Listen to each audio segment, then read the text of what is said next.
Welcome to the Potent Mind, where curiosity meets clarity. Ever feel like your brain has a mind of its own?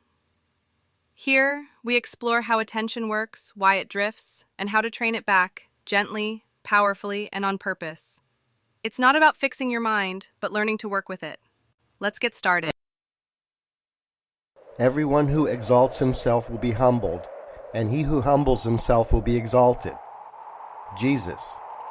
Luke 14:11. If our perceptions are accurate, then our emotions are probably justified. However, our perceptions aren't always accurate. They're clouded by our years of programming and biases by our parents, peers, teachers, clergy, media, and government, to name a few. For most of us, our biases and judgments are so much a part of us that we don't see them. In addition to what's being put into our head by others, our thinking is strongly skewed by the meanings and beliefs that we came up with to interpret what happened to us along the way. As a child, we feel rejected at some point, and we think it means that we're not good enough, or that we don't belong.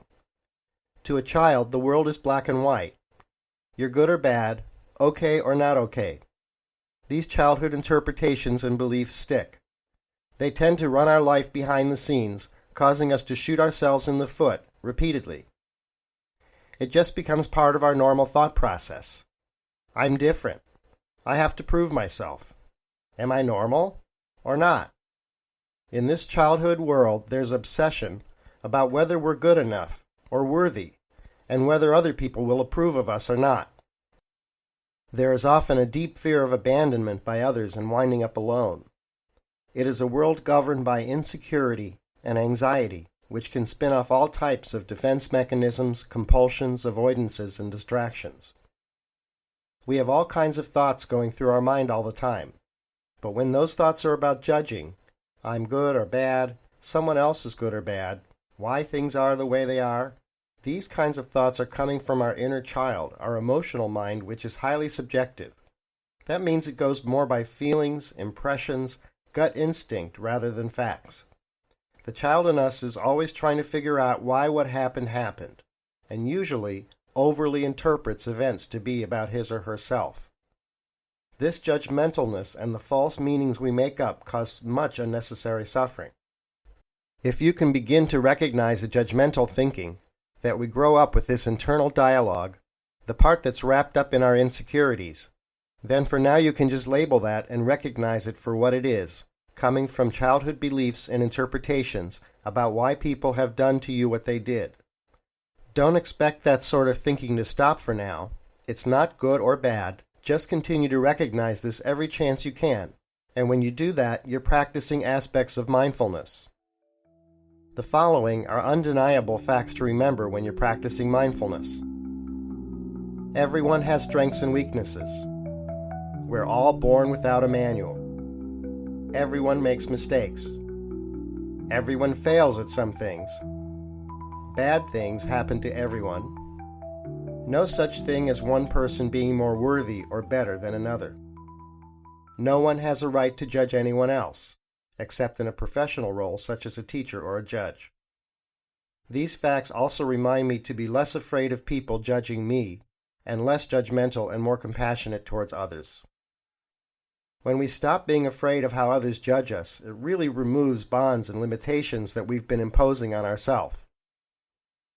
When we can see that trying to do something and failing, or even earning disapproval or disappointment doesn't mean we're, quote, a failure, close quote, we can actually turn around our thinking to the concept that if we don't fail at some things and make a few enemies in life, we're probably not putting ourselves out there to our fullest potential.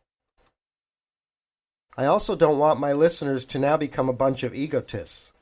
We all have greatness inside, the potential to leave a positive mark on others and on the planet. The more we are, quote, into ourself, close quote, is important, we risk building up our ego too much. Think about people you know with big egos. Perhaps they're really filled up with themselves. Many negatives, turns others off, hard to connect, and in my experiences in the field, the bigger they are, the harder they fall. We do want ego as in a healthy, integrated, functional person. We want our concept of ourself not too low and not too high. But when you think about it, in what ways is it healthy to think about ourself, and when is it unnecessary? You'll see if you follow TPM that most of the time it is unnecessary to think about your quote self, close quote, at all. In the bigger scheme of things, we're fairly insignificant. We have very limited power. In 100 or 1,000 years, what will be left of us? Our lives have no inherent meaning. We have no inherent rights. We were born without a plan for life, and we're just making it up as we go along. If any of us thinks we have inherent or special meaning or purpose, we're deluded, fooling ourselves and wasting time. This can also be very liberating. I don't have to please anyone else or live up to anyone else's expectations. I don't have to keep going round and round in circles trying to figure out the meaning of life or why I was born. Instead, I can focus on trying to make the most out of the life I have. I have to create my own purpose. I have to put the meaning into my life. When we consider our life in a finite way, limited in length, abilities, and influence, it does make us feel smaller.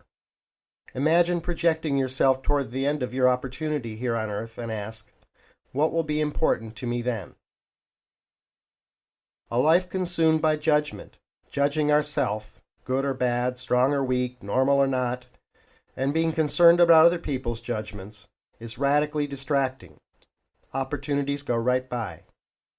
You want to shake loose of your judging and not become too full of yourself.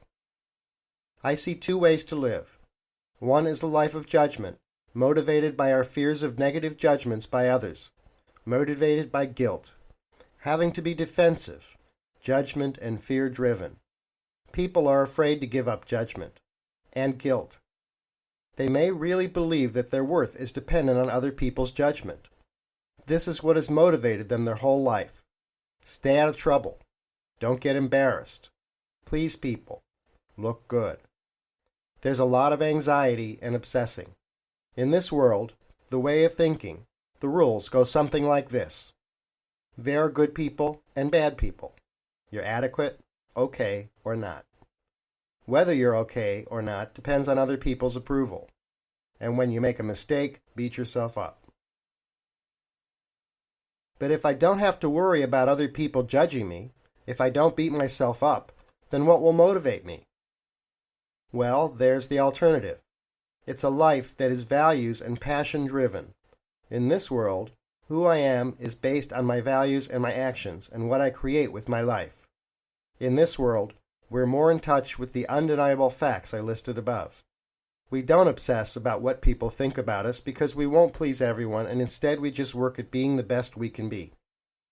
As a psychiatrist, it's very interesting that some medications, in particular the serotonin reuptake inhibitors, usually shift a person who is in the world of anxiety, insecurity, self-doubt, severe judgmentalness within about 3 weeks to the world of acceptance, non-judgment, and much less fear of the opinions of others. It's really a chemical thing. However, when the person goes off the medication, unless they've had some therapy, their thinking reverts to the fear-driven rules. Even just knowing that there's a different world of thinking, even though you may not be there yet, is a big step forward. Just try to imagine that there'll be a time when you won't worry much about what others think. You'll have a big space in your life and in your mind. This is to make room for your passions and your creativity. Values become the foundation. Mind gem number 5. The greatness you can be must always be balanced by a sense of humility. Thanks for listening to The Potent Mind. If today's episode sparked insight or helped you refocus, consider subscribing and sharing it with someone you care about.